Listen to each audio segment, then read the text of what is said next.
સુરતના જહાંગીરાબાદ વિસ્તારમાં આવેલા સુડા સાંસ્કૃતિક રેસિડેન્સીના રહીશો નવા આવાસમાં રહેવા તો આવ્યા છે, હજી તો તમામ લોકો આ આવાસનો કબજો લઈને રહેવા આવ્યા છે। એની સાથે જ અસામાજિક તત્વોનો ત્રાસ આ વિસ્તારમાં પણ વધી ગયો છે।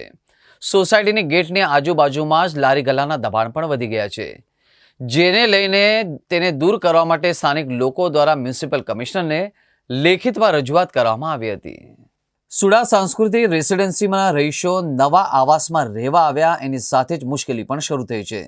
રાજ્ય શહેરમાં આવાસ ધારકો દ્વારા રજૂઆત કરવામાં આવી હતી કે તેમની સોસાયટીના ગેટ પાસે અસામાજિક તત્વોનો અડ્ડો બનીને બેસ્યો છે। લારી ગલ્લાઓ લઈને આવતા લોકોને વારંવાર રજૂઆત કર્યા બાદ પણ તેમણે હજુ પોતાની જગ્યા ખાલી કરી નથી। આ બાબતે રાંદેરમાં પણ રજૂઆત કરી છે, પરંતુ અત્યાર સુધી કોઈ નક્કર પગલાં લેવાયા નથી। સવારે અને સાંજના સમયે આવા અસામાજિક તત્વો સતત ગેટની પાસે બેસી રહેતા આવાસ ધારકો પોતાને અસુરક્ષિત અનુભવી રહ્યા છે। સ્થાનિક રહેવાસી કાંતિ પરમારે કહ્યું કે અમે જ્યારથી રહેવા આવ્યા છે ત્યારથી આ લોકોએ અસામાજિક પ્રવૃત્તિ કરી રહ્યા છે। લારી ગલ્લાઓની આડમાં અન્ય નશાકારક ચીજવસ્તુઓનું પણ વેચાણ બેધડક થઈ રહ્યું છે તેવા આક્ષેપો કરવામાં આવ્યા હતા। સુડા સંસ્કૃતિ રેસિડેન્સી 4 માં રહું છું।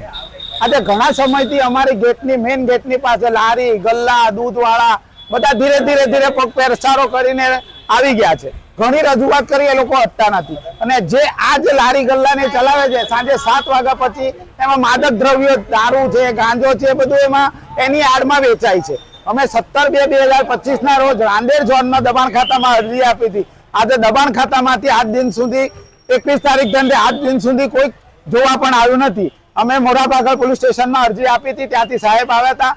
સાહેબ સાથે બી રજૂઆત કરી, ત્યારે સાહેબ એવું કીધું ભાઈ ગરીબ માણસો છે, તમે ધંધો કરવા દો। પણ સાહેબ એ જે ગરીબ માણસો છે, એ જે ધંધો કરે છે એની આડમાં બીજું થાય છે। તો અમારા બાળકોની સુરક્ષા માટે અમારા બાળકોની સલામતી શું સાહેબ?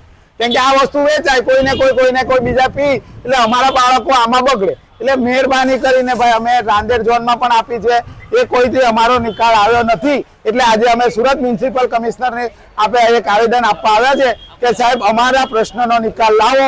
જો અમારા પ્રશ્નનો નિકાલ નહીં લાવીએ તો અમે 24 બિલ્ડિંગ છે, 24 બિલ્ડિંગમાં એક બિલ્ડિંગમાં 100 જણાનો 100 ઘર છે, બધા જ આવીને અમે અહીંયા મ્યુનિસિપલ કમિશનરની ઓફિસમાં અહીંયા સાહેબ અમે અનશન પર ઉતરીશું। સાહેબ અમારો આ દિન સુધી આટલા ઘણા સમય કોઈ પ્રોબ્લેમ સોલ્વ થયો નથી। જય હિન્દ।